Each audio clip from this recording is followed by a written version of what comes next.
Hello again, XDA Developer TV. If you recall, in a previous news video, I talked a little bit about the latest version of Firefox for Android, version 29, and how it comes with sort of native app support. So the apps that you develop for Firefox OS can actually be run on top of Android now, and they actually kind of work seamlessly, or they're supposed to. When I read about that, when I read the story, and when I told it to you guys, of course, that sort of intrigued me. I wanted to see it because I've got a Firefox OS device, and so I've got a little bit of experience with the apps that run on top of Firefox OS, and I was curious to see how they run on Android, and maybe do a quick comparison for some of them between the Firefox OS app and the native Android app, if there are any of those things to be compared. So come along with me, let's take a look. I've only compared one app myself at this point, so we'll just sort of do this on the fly and see how it goes.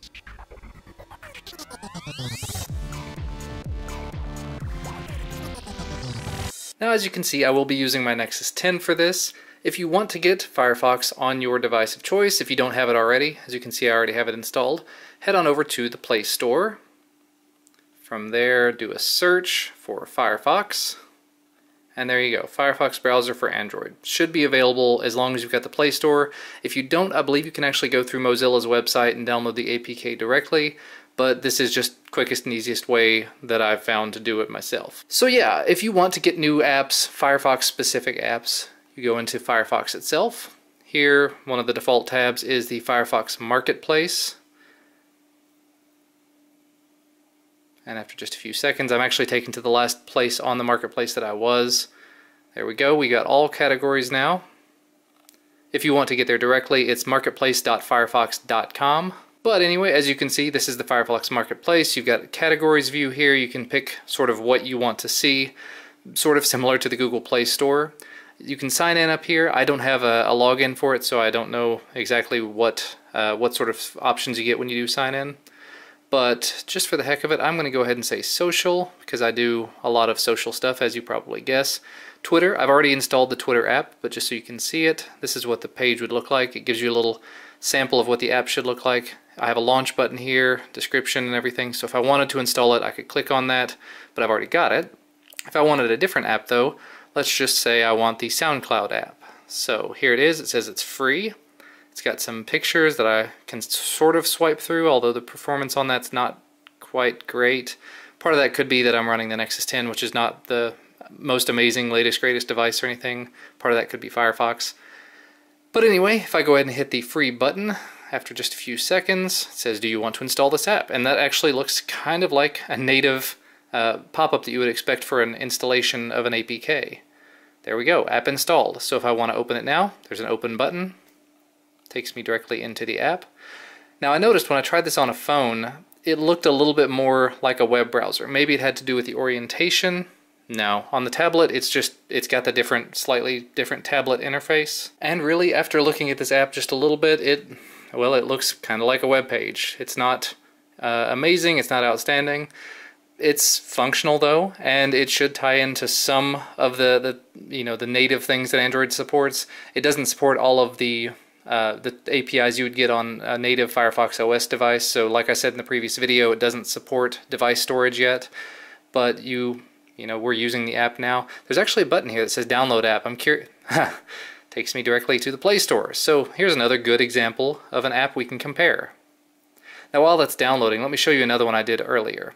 This is Twitter. Now looking at the icons, it's really hard to tell the difference other than, inverted. Hard to tell which one's which, it's not obvious. So what I'll do is I'll go ahead and open up both of the Twitter apps and we'll just see what they look like. This one I believe is the native one. So there we go. This is what Twitter looks like for a traditional Android user, traditional Android tablet user at least.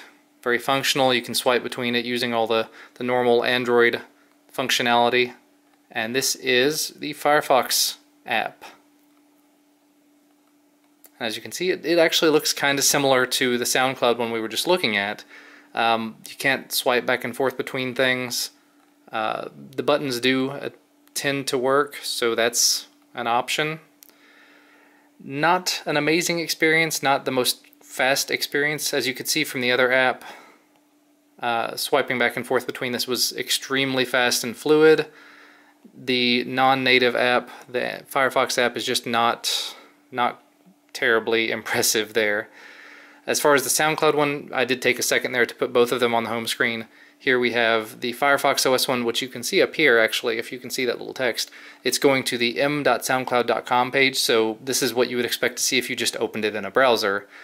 And then if you go over to the SoundCloud app, I don't have anything logged in or anything yet, but it is of course going to be the full functional Android experience, which is, you know, designed to run on a tablet and look pretty.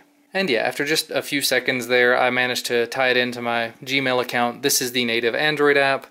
Again, very smooth, very fluid, easy to use, easy to move around in.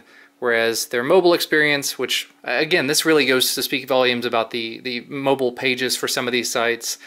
Not great, not the best. Let me log into this real quick. Anyway, had a little bit of an issue trying to get signed into the mobile page for SoundCloud, so can't really do a whole lot about that. But one good thing this does allow me to do is show you how you uninstall these apps that came from Firefox. As you can see here, I do have two that look very similar. I've figured out over testing that this is the one from Firefox. If I want to remove this, I don't actually go back into Firefox. I treat it just like it's a traditional Android app, and I come up and uninstall it. Do you want to uninstall this? Yes. And as you can see, SoundCloud went away, but the native app, the one that's still here, is, again, still here. Same thing can be said for the Twitter app. You know, I've got the native Twitter app, but if I want to come in here to the Firefox-based one, I can remove it just by holding on it, going to uninstall, and in just a second, it's gone.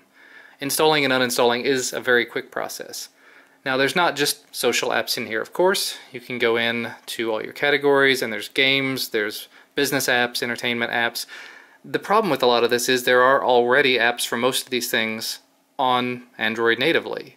So you're not going to gain a huge amount of stuff from this.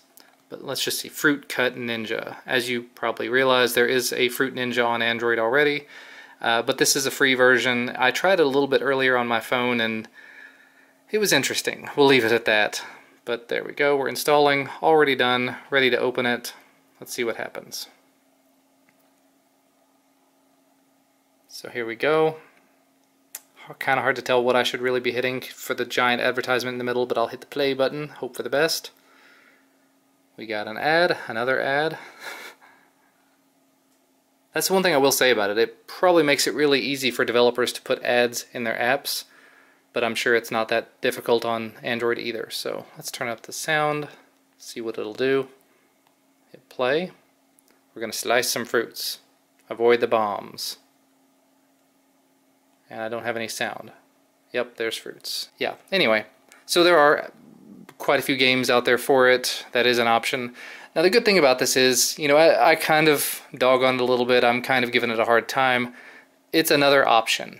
It's not necessarily the best option. It's not perfectly optimized. It's sort of a first try at it, but it's another option. It's another place to get apps. It's another place to put your apps. And if you put your apps in here, they can run on whatever device can run Firefox at this point. I'm not sure if it'll run on iOS, but that's not really a huge concern for me.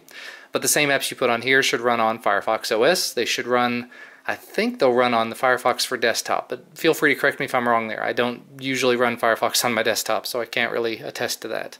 And there are, you know, a somewhat okay number of apps in here currently. There's not a huge number, but you know, there are apps in all the categories. There's books in this category, book-related applications, and music-related apps, and photo and video apps. But most of these are still wrappers for mobile versions of websites, so I don't know. I will sort of leave that up to you guys to discuss and see where the future of Firefox is going. For me, I'm probably just going to stick to the native Android apps for now, but it is nice to see that a door is opening for developers to be able to publish their apps to the Firefox Marketplace. If you are an HTML and JavaScript developer and you don't want to learn development for Android or iOS, this might be a good way to go moving forward. If you have a way to wrap up the things you want to do in JavaScript and HTML and CSS, that's definitely a great option. But you know what, that's probably going to be about all from me for today. Not a whole lot to say about running Firefox apps on top of Android other than just showing you how to install them, uninstall them, and use them. I'm not insanely impressed. I don't know if you are or not, but yeah, that's going to be all. Thank you guys so much for watching. Make sure to hit a like below if you like this video. Subscribe to receive our content as soon as it becomes available. And I will see you again in the next video. Bye, guys.